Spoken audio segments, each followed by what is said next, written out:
আসসালামু আলাইকুম গাইস, আবারও চলে আসছি ডিমের একটি রেসিপি নিয়ে। তো রেসিপিটি দেখার জন্য আমার সাথেই থাকুন। তো চলে যাচ্ছি মূল কথায়। এখানে আমি 4টি ডিম নিয়েছি, ডিমগুলো আমি ভেঙে নিয়েছি। এখন দিয়ে দিয়েছি আমি অল্প একটু লবণ, অল্প একটু হলুদের গুঁড়া। এখন আমি ডিমগুলো ফেটিয়ে নেওয়ার জন্য একটা চামচ নিয়েছি, চামচের সাহায্যে আমি ডিমগুলো ফেটিয়ে নিয়েছি। ডিমগুলো ফেটিয়ে নিয়ে চলে আসলাম চুলায়। চুলায় প্রথমে একটি প্যান বসিয়ে দিয়েছি, প্যানে কিছু তেল দিয়ে দিয়েছি। তেলটা গরম হওয়ার পরে দিয়ে দিয়েছি আমি ডিমের মিশ্রণটা। এরপর কিছুক্ষণ পর আমি ডিমটা উল্টিয়ে নিলাম। এই পর্যায়ে ডিমের কালারটা কিন্তু খুবই সুন্দর লাগছে, আমার কাছে খুবই ভালো লাগছে। আপনারা কমেন্টে জানাবেন কেমন লাগছে। এখন ডিমটা আমি আমার পছন্দ মতো কেটে নিচ্ছি, আপনারা আপনাদের পছন্দ মতো কেটে নেবেন। ডিমগুলো কেটে নেওয়া হয়ে গেছে, এখন আমি একটা বাটিতে উঠিয়ে নেব ডিমগুলো উঠিয়ে নেওয়া হয়ে গেলে এই প্যানে আমি কিছু তেল দিয়ে দিব পরিমাণ মতো।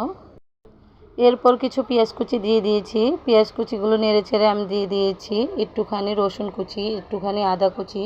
তারপর দিয়ে দিয়েছি কেটে রাখা পরিমাণ মতো আলুটা দেখে নিশ্চয়ই বুঝতে পারছেন আমি কিভাবে কেটেছি। তারপরে এর মধ্যে দিয়ে দিয়েছি পরিমাণ মতো লবণ, হলুদের গুঁড়া, মরিচের গুঁড়া, ধনিয়ার গুঁড়া। এরপর নেড়ে চেড়ে মশলাটা ভালোভাবে মিশিয়ে একটা ঢাকনা দিয়ে ডেকে আমি কিছুক্ষণ কষিয়ে নেব। এর মধ্যে কিন্তু কোনো রকম পানি দেওয়া যাবে না, এভাবেই কষিয়ে নিতে হবে। এরপর আলুটা আমি কিছুক্ষণ কষিয়ে নিয়েছি, প্রায় 90% সিদ্ধ হয়ে গেছে।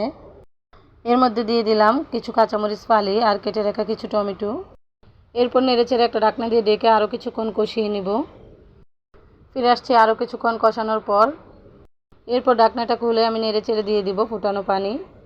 পরিমাণ মতো ফুটানো পানিটা দিয়ে আমি দিয়ে দিব ডিমগুলো দেওয়া হয়ে গেলে দিয়ে দিব 1 চামচের মতো জিরার গুঁড়া। এই রেসিপিটির মূল মশলাই হচ্ছে জিরার গুঁড়া। জিরার গুঁড়া কিন্তু অবশ্যই দিতে হবে, এই জিরার গুঁড়াটাই রান্নার টেস্টটা বাড়িয়ে দিবে। এরপর ঢাকনা দিয়ে ডেকে 5 মিনিট রান্না করে নিয়েছি। ফিরে আসছি 5 মিনিট পর। এরপর দিয়ে দিয়েছি কিছু ধনিয়া পাতা কুচি। ধনিয়া পাতা দেওয়ার পরে 2 মিনিটের মতো রান্না করে নিব। ফিরে আসছি 2 মিনিট পর। এখন আমার ডিমের রেসিপিটি রান্না করা হয়ে গেছে, এখন আমি চুলা থেকে উঠিয়ে নেব।